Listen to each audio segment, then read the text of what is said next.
네, 오늘은 요한계시록 22번째 강의 시간입니다. 제목은 24 장로로 잡았고요. 말씀은 요한계시록 4장 4절에서 5절 말씀 두 구절을 우리가 오늘 세부적으로 공부하도록 하겠습니다. 먼저 요한계시록 4장 4절 말씀을 보도록 하겠습니다. 그리고 그 보좌 주위에 24자리가 있었더라. 그리고 그 자리들 위에 흰 의상으로 옷 입혀진 24 장로들이 앉아 있는 것을 내가 보았도다. 그런즉 그들은 자신들의 머리들 위에 금 왕관들을 썼더라. 이렇게 되어 있습니다. 지금 사도 요한은 셋째 하늘로 불들려 올라가서 보좌 주위에서 있는, 지난주에는 동물들을 봤잖아요. 그룹들을 봤어요. 그런데 오늘에는 또 그 주위에 24 장로가 앉아 있는 걸 본 거예요. 그런데 머리에는 그들이 금 왕관을 썼다고 이렇게 돼 있어요. 그래서 이들이 누군가라는 거예요. 사도 요한이 셋째 하늘에서 올라가서 봤던 그 24 장로는 누구를 말하는가? 이것이 지금 여러 성경학자들 간에는 굉장히 큰 이슈가 되는 사항들인데요. 보통은 이 24 장로들을 천사라고도 합니다. 천사들 아닌가? 그렇지만 저희는 항상 어떠한 것들을 다 따져볼 때 사람들의 의견이나 그들의 주장에 따르지 않고 늘 성경 말씀으로 돌아갑니다. 성경 말씀의 어느 구절을 봐도 천사는 자기의 보좌가 없습니다. 천사들은 왕관을 쓰지도 않습니다. 그리고 천사들은 장로라고 불리지도 않습니다. 장로는 사람들에게 주어진 직분의 이름입니다. 자, 이들이 누구인가를 한번 보겠습니다. 요한계시록 5장 9절에서 10절 말씀입니다. 그리고 그들이 새 노래를 부르며 이같이 말씀드렸더라. 당신께서는 그 책을 취하시기에 합당하시며 그것의 봉인들을 열기에 합당하시나이다. 이는 당신께서 도살당하셨기에 당신의 피로 각각의 모든 종족과 언어입니다. 어족과 백성과 민족에게서 우리를 하나님께 구속하셨으며 라고 했습니다. 자, 그 뒤에 말씀 보세요. 우리 하나님께 왕들과 제사장들로 삼으셨기 때문이다. 그래야 우리가 지상에서 통치하리라. 지상 천년왕국 지상에서 누가 왕과 제사장이 되나요? 바로 크리스찬들입니다. 그들은 어떤 사람들이 있어요? 당신께서 도살당하셨기에 당신의 피로, 예수 그리스도의 그 피로 구속받은 사람들이에요. 모든 종족, 어족들, 민족과 민족, 백성, 그 모든 어떠한 인류라도 예수 그리스도의 피로 구속받은 사람들이에요. 그들이 지금 셋째 하늘에 올라가 있는 거예요. 셋째 하늘에. 놀랍지 않습니까? 지금 사도 요한이 셋째 하늘로 올라가는 바로 그 시점에서는, 이 땅에서는 대환란이 시작하는 그때였거든요. 그러면 여기 지금 하늘에 있는 24 장로는 대표성입니다. 누구의 대표성? 크리스찬들을 대표하고 있는 것이죠. 크리스찬들을 대표하는 겁니다. 자, 그런데 여기에 지금 이 24 장로들이 썼다는 이 금왕관, 그 왕관은 주님께서 이미 5가지의 관을 보상으로 우리에게 주신다고 약속을 하지 않았습니까? 우리 여러 차례 이 왕관이 무엇인가를 공부했는데 항상 주님께서 오시기를 우리가 항상 그 말씀에 따라서 무너지지 않고 인내하며 절제하며 우리가 받는 상, 썩지 아니할 왕관, 첫 번째죠. 그리고 혼을 구원을 많이 했어. 구원한 사람들에게 주는 관, 환희의 왕관을 받을 수 있는 거죠. 자, 장로들이 썼던 그 금왕관은 바로 그런 왕관이에요. 또 주님을 오심을 환영하는 자들에게 주시는 관, 의의 왕관입니다. 의의 왕관.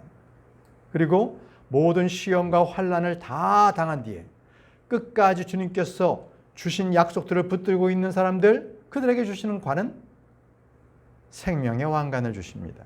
생명의 왕관. 그리고 말씀을 가르치는 자, 목회자들에게 주는 그러한 관이 있습니다. 양들을 먹이고 돌본 목자들이 받는 관은 영광의 왕관을 주십니다. 이 5가지 왕관을 주신다고 약속하셨는데 이미 24 장로는요, 자신들이 받은 이 왕관을 이미 머리에 쓰고 있다는 것입니다.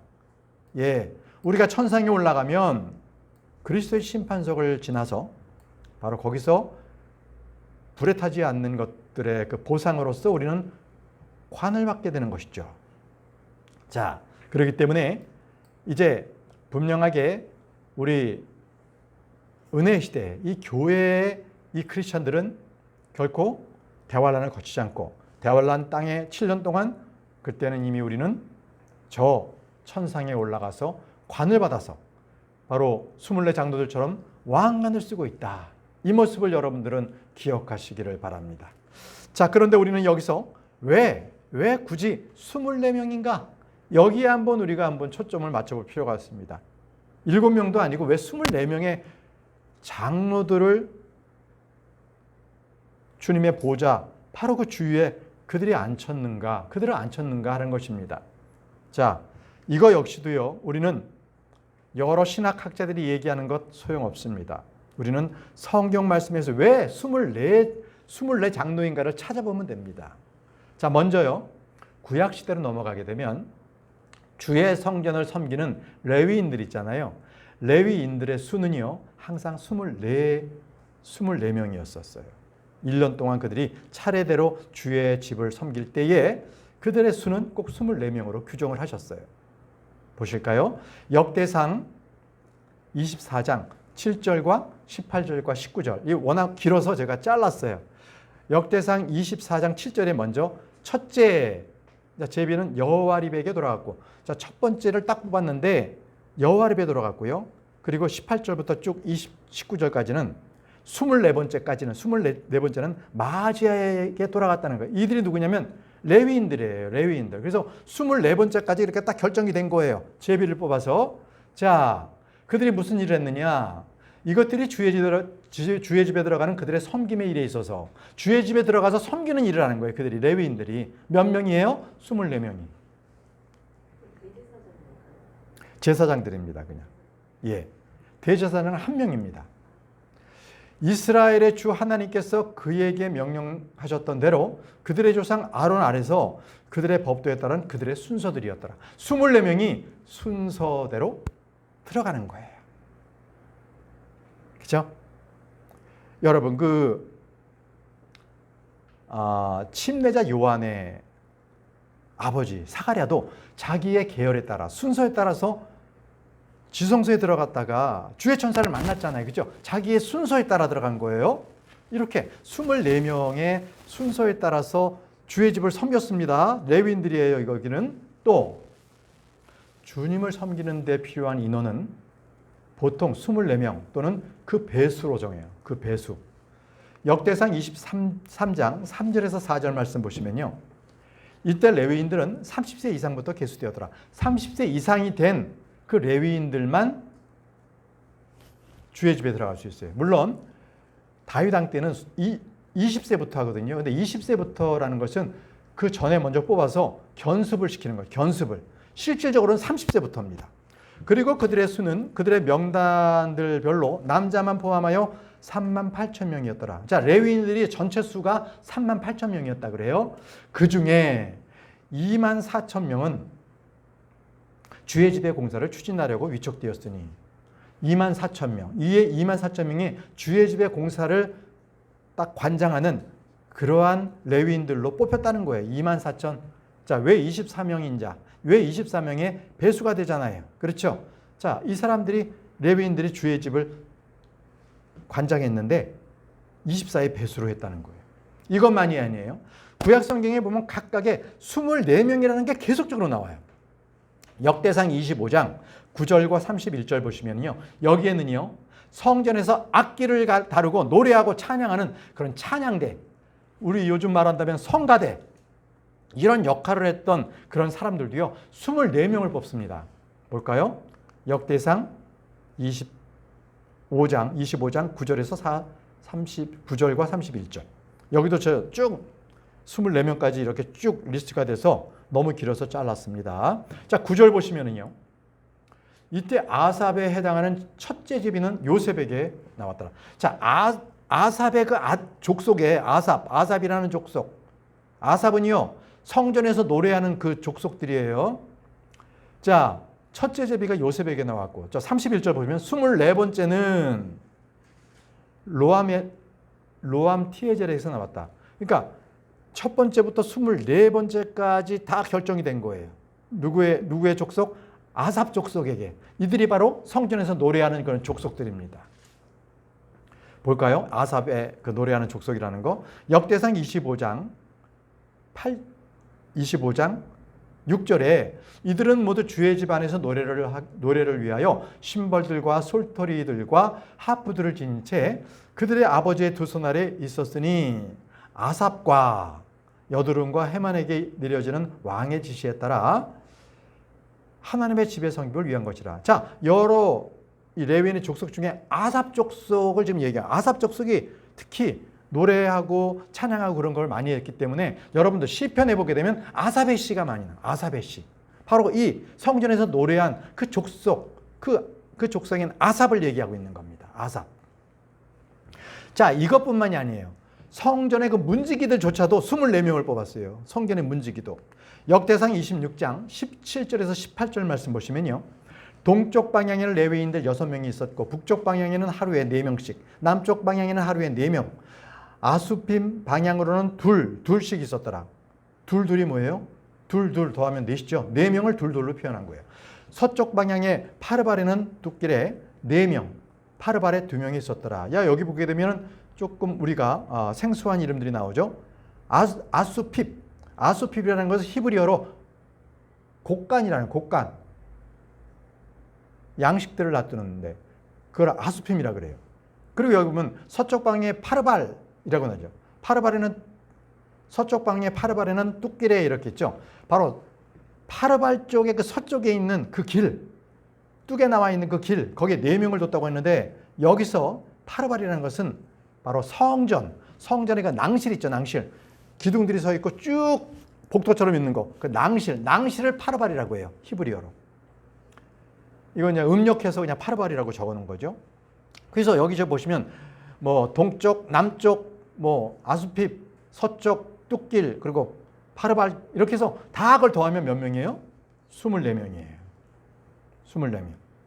그 문을 다 지키는 자들이 24명이에요. 왜 그런데 왜 서쪽 방향에는 4명 있고 그 다음에 파르발에서 또 2명이 서 있느냐? 거기는 아무래도 낭실이 있기 때문에 그만큼 사람들의 왕래가 잦았겠죠? 그렇기 때문에 또 동서남북 말고도 아수핍 방향으로 또 둘씩 4명을 더 둔 건 뭐예요? 그건 곡간이 있었잖아요. 중요하잖아요. 그러니까 거기 또 그 문에서 2사람을 지키는 4명을 또 둘씩 둔 거란 말이죠. 이렇게 토탈 24명을 문지기로 뒀다. 이겁니다. 자, 그런데요. 땅에서의 24명이 하늘에서의 24장나하고 무슨 상관이 있냐는 거예요.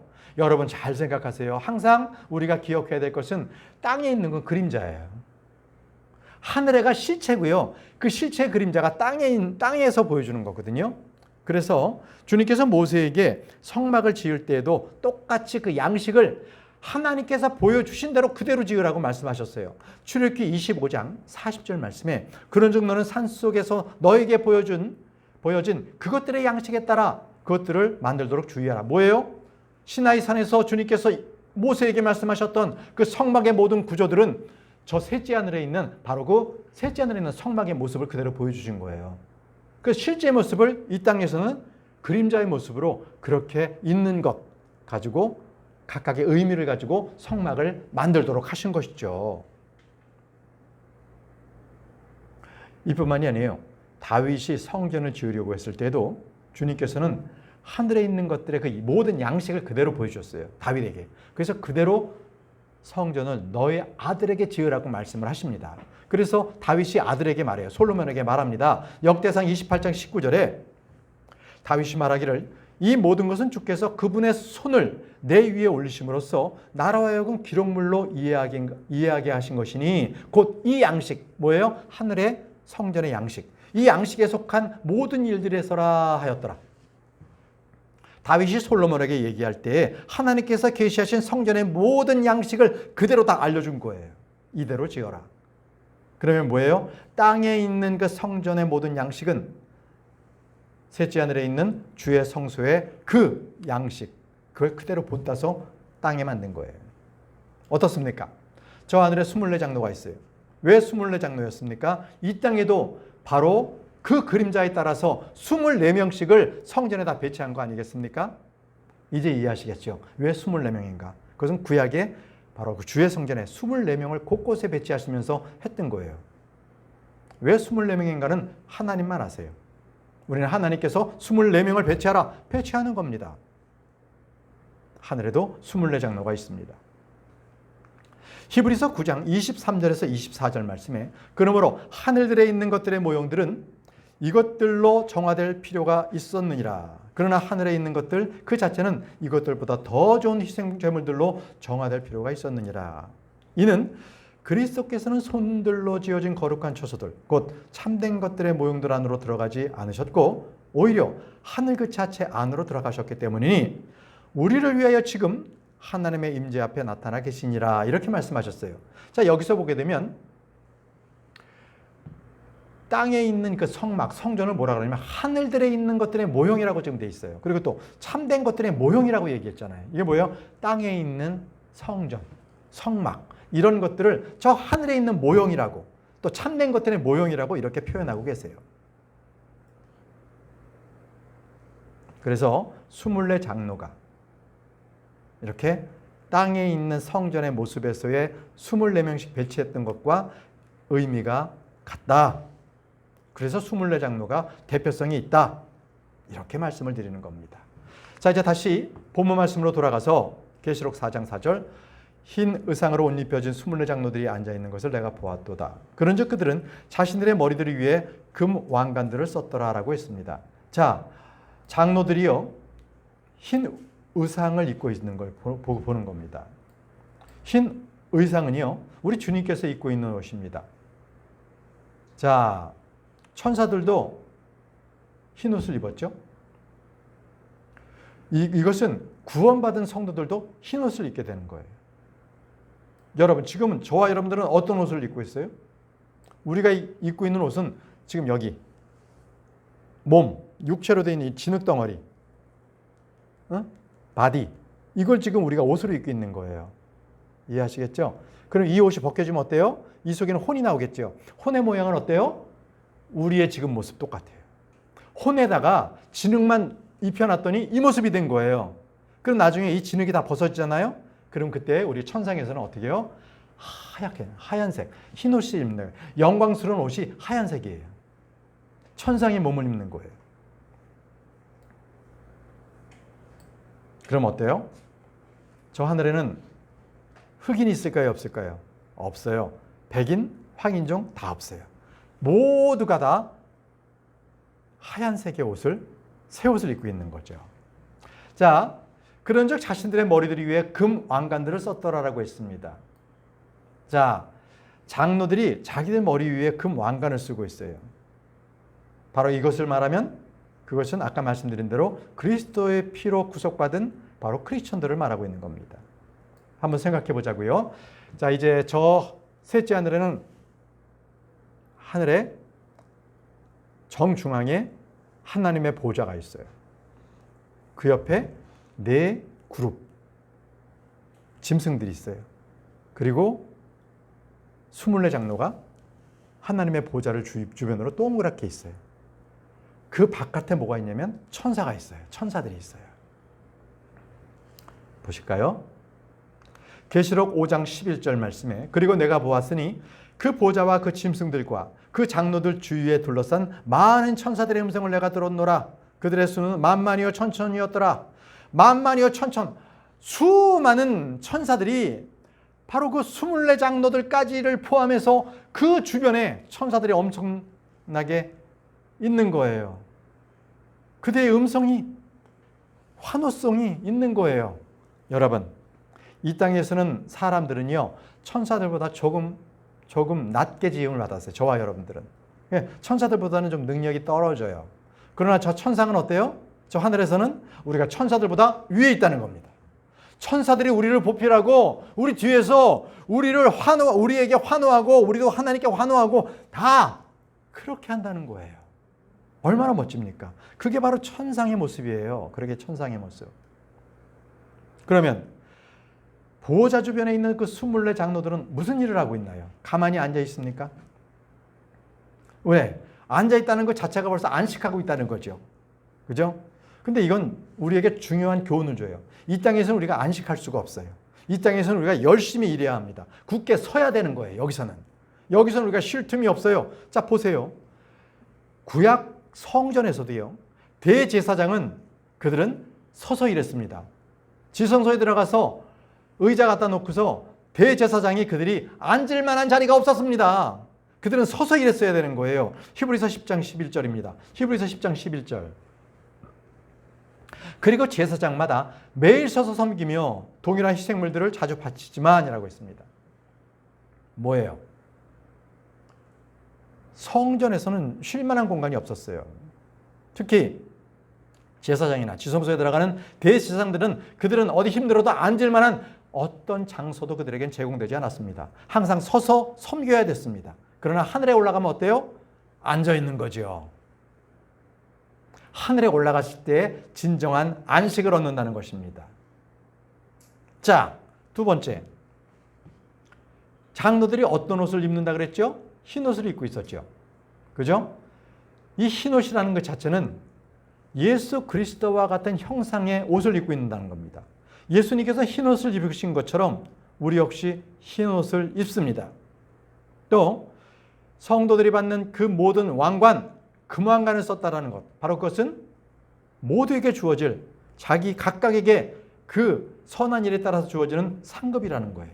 그렇기 때문에 우리는 이 상을 받기 위해서 이 땅에서 절제하고 일어서 있고 굳게 서서 우리는 그 상급을 받도록 열심히 달려가야 하는 것입니다. 자, 베드로전서 2장 5절 말씀입니다. 베드로전서 2장 5절 말씀. 자, 어떻게 우리가 달려가는 것을 어떻게 해야 되는 것이냐? 너희 역시 살아있는 돌들로서 영적인 집으로 지어지며 예수 그리스도를 통하여 하나님께 기꺼이 받아들일 만한 영적인 희생제물을 바치는 거룩한 제사장단이 되었느니라라고 했습니다. 저와 여러분들은 이미 제사장들입니다.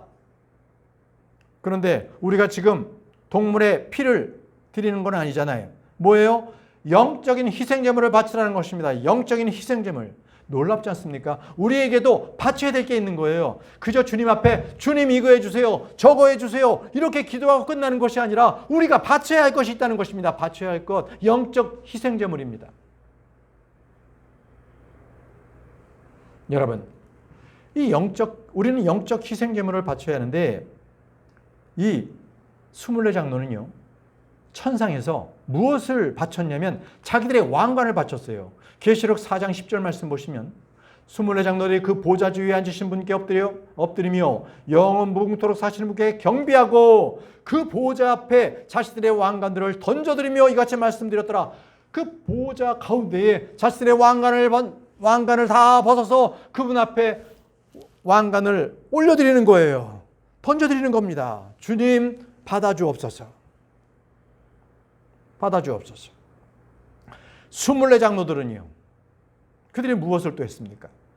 하프를 가지고 있고 향으로 가득한 금병들을 가지고 바로 어린 양 앞에서 경배를 드립니다. 그들이 천상에서는요, 놀고 먹는 게 아니에요. 늘 하나님 앞에 경배하는 거예요. 할 일이 많이 있습니다. 가면 따분한 일이 아니에요. 여러분, 예배, 우리가 지금 여기도 그림자로서 예배 드리잖아요. 하늘의 그림자로서 예배 드릴 때 하나님의 깨우침, 말씀의 깨우침이 얼마나 꿀처럼 답니까? 그것이 천상에서는 매 순간마다 이루어진다는 거예요. 자, 24장로들이 하프와 그 향이 가득한 그 금병들을 가지고 주님 앞에 경배를 드리는 모습입니다. 계시록 5장 8절. 그리고 그분께서 그 책을 취하신 후에 네 짐승들과 24장로들이 그 어린 양 앞에 엎드렸으니 그들이 각자가 하프들과 향내들로 가득한 금 호리병들을 가지고 있었더라. 그 향내들은 성도들의 기도드리라. 자, 하프는요, 찬양을 드리는 거예요. 그럴 때 쓰는 악기잖아요. 향은요, 성도들의 기도입니다. 다시 말씀드리면 24장로들은 찬양과 기도를 드리는 거예요. 찬양과 기도를 드리면서 하나님께 경배를 드리고 있는 것입니다. 여러분, 찬송을 드리고 감사를 드리고 선을 행하는 것과 그리고 나누어주는 것, 이런 모든 것들은 우리가 이 땅 가운데서 하나님께 드리는 희생제물임을 아시기 바랍니다. 히브리서 13장 15절 16절 말씀에 그러므로 우리가 그분을 통하여 하나님께 찬송의 희생제물을 지속적으로 드리자. 여러분들께서 찬양을 부르는 것은 연습하는 게 아닙니다. 이 땅에서도 천상에 있는 것처럼 하나님을 찬송하는 것은 바로 우리 영적 재물을 하나님 앞에 올려드리는 겁니다. 그리고 곧 그분의 이름에 감사들을 드리는 우리의 입술의 열매라. 우리의 입술의 열매, 그 감사하는 것, 이것 역시도 우리가 하나님 앞에 올려드리는 바로 영적 재물인 것입니다. 그것만이 아니에요. 다만 선을 행하는 것과 나누어 주는 것을 잊지 말라. 이는 이러한 희생 제물들로 인하여 하나님께서는 매우 기뻐하시기 때문이라. 여러분, 찬송, 감사, 선을 행하는 것과 나눠주는 것, 이 모든 것들이 주님께서 기뻐 받아주시는 우리의 영적 희생 제물임을 아시기 바랍니다. 여러분, 스물네 장로는요, 천상에서 찬양과 감사를 드리고 하나님 앞에 엎드려 경배했습니다. 계시록 5장 14절에 그러자 네 짐승들이 말하기를 아멘 하였더라. 그리고 24장로들이 영원 무토록 살아계시는 분께 엎드려 경배하였더라. 이렇게 말씀합니다. 엎드려 경배하였더라. 우리는 지금 편안한 좌석에 앉아서 경배하지만 원래 우리는 바닥에서 무릎을 꿇고 하나님 앞에 엎드려 절을 하듯이 그렇게 경배를 드려야 하는 것입니다. 24장로가 엎드려서 경배하면서 아멘 할렐루야 하면서 주님을 높입니다. 어떻습니까? 우리는 지금 천상에서의 예배 모습을 우리는 보고 있습니다. 자, 이 땅에서의 예배 모습이 어떻게 해야 되겠어요? 이 땅에서의 예배는 저 천상에 있는 것들에 대한 그림자로서 우리의 예배를 그대로 드리는 겁니다. 여러분, 하나님 앞에서 딴짓 하시겠습니까? 하나님 앞에서 딴 생각 하시겠습니까? 다른 곳에 주의를 집중하시겠습니까?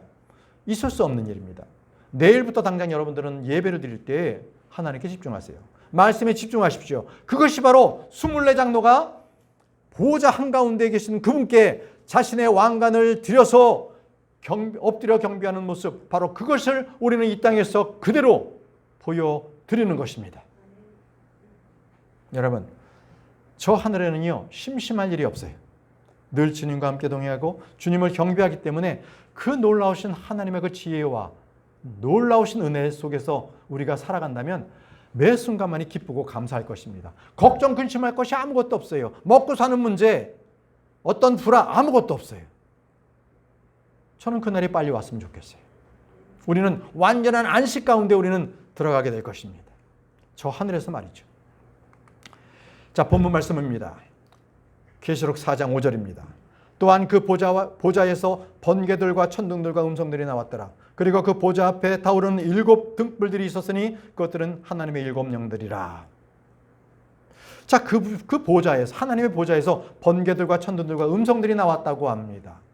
여기서 번개, 천둥, 음성이 나오는 그 보좌는 바로 주님의 심판을 말씀하시는 바로 심판의 보좌를 말씀하십니다. 심판하시는 거예요. 번개, 천둥, 음성들이 나왔다는 것은 주의 심판을 말합니다. 보실까요? 계시록 8장 5절. 계시록 8장 5절. 그리고 나서 그 전사가 향로들을 가져간 뒤에 그것을 제단에 불로 태웠고 그것을 땅에 내 던졌더라. 그러자 음성들과 천둥들과 번개들과 한 지진이 있었는데 향로들을 제단에 불로 채워서 그걸 땅에 던지면 이제 바로 그것이 심판이 이루어지는 거거든요. 계시록에 바로 그렇게 하면서 그때 보좌에서 음성들과 천둥들과 번개들 이런 게 나타난 거예요. 심판하신다는 거죠. 심판하실 때. 여러분, 출애굽 때요, 시나이산에서 주님께서 딱 시내산에 오셨을 때에 그때 시나이산에서는 어떤 풍경이 있었냐면 천둥과 번개 그리고 엄청나게 큰 나팔 소리 이런 것들이 울려가지고요, 시나이산 앞에 있는 그 이스라엘 백성들이 떨며 두려워했어요. 떨며 두려워했어요. 여러분, 율법을 주시는 하나님은요 바로 심판자 하나님이십니다. 심판자 하나님이세요. 시편 77편 18절 말씀에 당신의 천둥의 음성이 하늘에 있었나이다. 번개들이 세상을 밝혔고 땅은 떨며 흔들렸나이다. 이렇게 말씀하세요. 천둥의 음성이 하늘에 있었는데 그 번개들이 세상을 번쩍번쩍 밝히는데 땅에 있는 모든 것들은 떨며 흔들릴 수밖에 없는 거죠. 네, 하나님의 심판입니다. 이스라엘 백성들이 자기들도 왕을 달라고 했어요. 저 팔레스타인 사람들처럼 우리들 왕을 주소서 했을 때 그때 하나님께서 그때 수확철이었거든요. 여러분, 이 수확철에 비가 내리면 안 되잖아요. 곡식이 다 여물었는데. 근데 그 수확철임에도 불구하고 주님께서 천둥과 비를 내리셔가지고 그때 이스라엘 백성들을 심판하셨어요. 그게 사무엘상 12장에 나옵니다. 그래서 번개들, 천둥들, 음성들이 나오는 그 보좌는요, 은혜의 보좌가 아니에요. 심판의 보좌입니다. 자, 요한이 본 하나님의 그 하늘의 그 보좌는요, 이 땅을 심판하시는 바로 대환란 때 저 땅을 심판하시는 하나님의 보좌를 본 것입니다. 하나님의 보좌를 본 거예요. 다시 본문 말씀 들어가서 그 보좌 앞에 타오르는 7 등불이 있었으니 그것들은 하나님의 7 영들이라 라고 했습니다. 자, 보좌 앞에 7 등불이 타고 있었어요. 그것은 하나님의 7 영이라고 말씀하셨거든요. 자, 성경에서 말하죠. 잘 집중하세요. 성경에서 등불, 불빛 이렇게 말한다면 그것은 사람을 가르칠 수 있고 영을 가르칠 수 있어요. 영. 보통은 그 불빛이 영을 가르칩니다. 영. 어떨 때는 사람을 가르치기도 하고. 시편 18편 28절. 시편 18편 28절에 이는 당신께서 저의 불빛을 환하게 하실 것이기 때문이다 라고 했어요. 저의 불빛. 뭐예요? 자신의 영을 환하게 밝혀주신다는 거예요. 누가? 하나님께서. 여기서 이 불빛은 영을 얘기하는 영을. 그래서 여기서 지금 성경 말씀에도 7 등불이잖아요. 이게 빛입니다. 자, 이것이 지금 영이라는 7 등불이 하나님의 영이라고 되어 있잖아요. 그죠? 이 영을 얘기하는 거예요. 또 자신의 영을 얘기하는데 영이 잠언 20장 27절에 사람의 영은 사람의 영 이것은 뱃속의 모든 부분을 탐색하는 주의 불빛입니다. 사람의 영이 주님의 불빛이라는 거예요. 영이 불빛이라는 거예요. 주님의 불빛. 그래서 주님께서 제자들에게 동일하게 말씀하셨어요. 너희의 빛이 타오르게 하라는 거예요. 너희의 빛. 아니 우리 속에 무슨 뭐가 있나요? 성령이 있나요? 가스라이터가 있나요? 아니에요. 그 빛이 아니라 너희의 빛. 하나님의 영이 타오르게 하라는 겁니다. 누가복음 12장 35절에 너희 허리에 허리띠를 두르고 너희의 빛이 타오르게 하라라고 하셨습니다. 너희의 빛은 영입니다. 영. 또 하나. 이 불빛이 영이기도 하고요. 어떨 경우에는 그 사람을 얘기하기도 해요. 당신은 우리의 불빛입니다. 그랬을 때 그게 사람이에요. 자, 사무엘하 21장 17절에 다윗을 가르쳐서 이스라엘의 빛이라고 얘기한 거예요. 보시죠. 그러자 스루의 아들 아비샤이가 그를 구하고 다윗을 구했어요. 그 필리스티아인을 쳐서 그를 죽였더라. 그때 다윗의 사람들이 그에게 맹세하며 말하기를 당신께서는 더 이상 저희와 함께 전투에 나오지 마소서. 이는 당신께서 이스라엘의 빛을 끄지 않도록 함이니이다 하였더라. 무슨 얘기냐? 다윗이 필리스타인 사람들하고 이제 전쟁하기 위해서 전쟁터에 나왔는데 다윗이 나이가 많고 하니까 이제 싸우다가 기진해진 거예요. 지쳤어요. 그가 이제 위험에 처한 거죠. 그러니까 이제 아비샤이가 그 필리스타인 그 거인을 죽여버립니다. 그랬을 때 많은 사람들이 다윗에게 말하는 거예요. 당신께서는 이스라엘의 빛입니다. 그러니 앞으로 전투에 나오지 마세요. 이 얘기하는 겁니다. 자, 마찬가지로 예수 그리스도는 등불이십니다. 등불. 시편 132편 17절. 내가 거기서 다윗의 뿔이 돋아나게 하겠노라. 다윗의 뿔 뭡니까? 왕자. 뿔이 왕자입니다. 내가 나의 기름 부음 받은 자를 위하여 등불 하나를 정하였도다. 등불 예수 그리스도. 그분을 정했다는 거예요. 등불 하나를. 자, 다시 본문 말씀 계시록 4장 5절. 그 보좌 앞에 타오르는 7 등불들이 있었으니 그것들은 하나님의 7 영들이라 라고 했습니다. 자, 여기 분명하게 7 등불은 하나님의 7 영이라고 했습니다. 자, 또 한 가지 말씀드릴게요. 하나님의 천사들을 영이라고도 해요. 하나님의 천사들을 영. 히브리서 1장 7절 말씀입니다. 히브리서 1장 7절. 또한 천사들에 관하여 그분께서 말씀하시기를 그분께서 자신의 천사들을 영들로 천사는 영입니다. 그렇죠? 영이에요. 자신의 사역자를 불꽃으로 삼으시는도다 하시니라. 자, 천사가 있는데 그들은 영인데 그들이 하나님의 사역자예요. 근데 그들을 뭐라고 불러요? 불꽃으로 삼으신다는 거예요. 천사들도 불꽃이에요. 자, 그런데 이 불꽃이 어떤 역할을 하느냐? 사람들을 심판하는 역할을 하는 이 불꽃이. 계시록 5장 6절에 한 어린 양이 서 계셨고 7뿔과 7눈이 있으셨는데 7눈은 온 땅으로 파송된 하나님의 7영들이라. 뭐예요? 바로 천사들도 영으로서 바로 심판하는 자리에 있다는 거예요. 심판하는 자리. 심판하는 자리에 바로 이렇게 서 있습니다. 물론 여기서 하나님의 7영, 우리 지난 시간에 배운 것처럼 성령님, 하나님의 7영도 같이 말씀을 하세요. 그런데 여기서 제가 또 하나의 말씀드린 것은 거기에서 또 여기서의 영들이라는 표현 중에는 바로 그것이 불꽃, 천사들도 얘기한다는 거예요. 자, 심판한다는 거예요. 그들은 이사야 4장 4절에 주가 심판의 영으로 또 불타는 영으로 시온의 딸들의 더러움을 씻어내고 예루살렘의 중심에서부터 그곳의 피를 정화할 때 그러하리라라고 했습니다. 여러분, 여기서 얘기하는 심판의 영, 불타는 영은 천사들을 보내는 거예요. 심판을 하려고. 계시록에는 영들이 이 땅에 내려와서 계속 심판하잖아요. 그들이 천사입니다. 천사. 물론 그 중에서는 또 힘센 천사들인데 그분은 또 주의 천사, 예수 그리스도이시기도 해요. 자, 그래서 우리는 성경에 따라서 그 말씀에 따라서 분명하게 오늘 말씀을 이렇게 구분해서 본 거예요. 나누어서 본 거예요. 그랬더니 심판의 영, 불타는 영으로서 이 땅에 심판으로 오시는 심판자로 오는 것은 바로 하나님께서 불꽃으로 바로 천사들을 보내셨다. 이것을 또 우리가 공부했습니다.